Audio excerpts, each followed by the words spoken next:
Assalamualaikum warahmatullahi wabarakatuh. Perkenalkan, nama saya Muhammad Rafif. Nama saya Indra Septiana. Nama saya Nur Aziza Fitriani. Dan nama saya Sarah Salsabila. Kami dari kelompok 1 akan mempresentasikan materi mengenai G30 SPKI. Sebelumnya, apa itu G30 SPKI? Gerakan 30 September atau G30 SPKI adalah sebuah peristiwa yang terjadi selewat malam pada tanggal 30 September sampai 1 Oktober tahun 1965. Ketika 7 perwira tinggi militer Indonesia beserta beberapa orang yang lain dibunuh dalam suatu usaha kudeta. Masuk ke latar belakang G30 SPKI. Pada awal tahun 1965, Bung Karno atas saran dari PKI, akibat dari tawaran Perdana Menteri RRC, mempunyai ide tentang angkatan kelima yang berdiri sendiri terlepas dari ABRI. Akan tetapi, petinggi Angkatan Darat tidak setuju dan hal ini lebih menimbulkan nuansa curiga-mencurigai antara militer dan PKI. Dari tahun 1963, kepemimpinan PKI makin lama makin berusaha memprovokasi bentrokan-bentrokan antara aktivis massanya dengan polisi dan militer. Pemimpin-pemimpin PKI juga menginfiltrasi polisi dan tentara dengan slogan kepentingan bersama polisi dan rakyat. Di akhir 1964 dan permulaan 1965, ribuan petani bergerak merampas tanah yang bukan hak mereka atas hasutan PKI. Bentrokan-bentrokan besar terjadi antara mereka dengan polisi dan para pemilik tanah.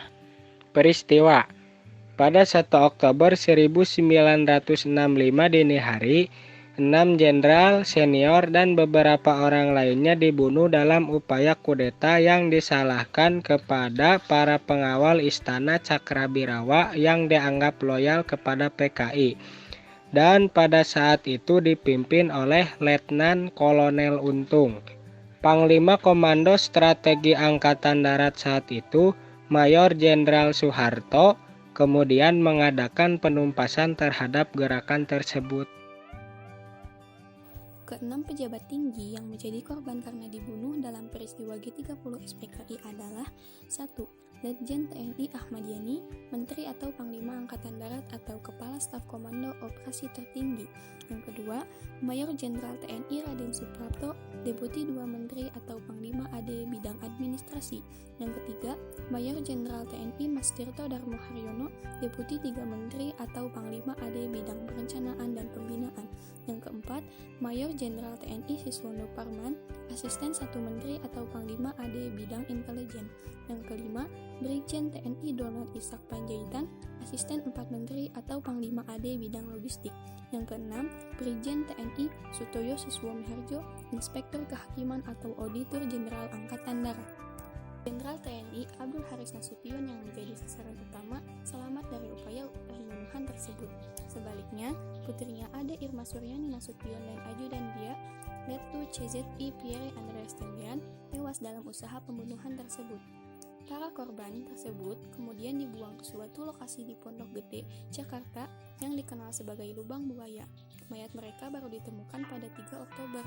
Selain itu, beberapa orang lainnya juga turut menjadi korban. Yang pertama ada Bribka Karel Satswit Tubun, pengawal kediaman resmi Wakil Perdana Menteri II Dr. J. Leimena. Yang kedua, Kolonel Katam Sodarmo Kusumo, Komandan Korem 072 atau Pamungkas Yogyakarta. Yang ketiga, Letkol Sugiono Mangunwijoto, Kepala Staf Korem 072 atau Pamungkas Yogyakarta. Pasca kejadian, pasca pembunuhan beberapa perwira TNI Angkatan Darat, PKI mampu menguasai 2 sarana komunikasi vital, yaitu Studio RRI di Jalan Merdeka Barat dan kantor telekomunikasi yang terletak di Jalan Merdeka Selatan.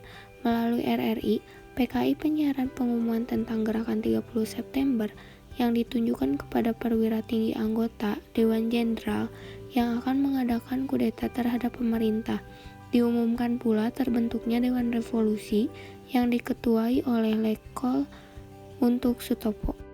Sesudah kejadian tersebut, 30 September diperingati sebagai Hari Peringatan Gerakan 30 September atau biasa disebut G30 SPKI. Hari berikutnya, 1 Oktober, ditetapkan sebagai Hari Kesaktian Pancasila. Sekian presentasi dari kelompok 1. Mohon maaf bila ada kesalahan kata. Terima kasih. Wassalamualaikum warahmatullahi wabarakatuh.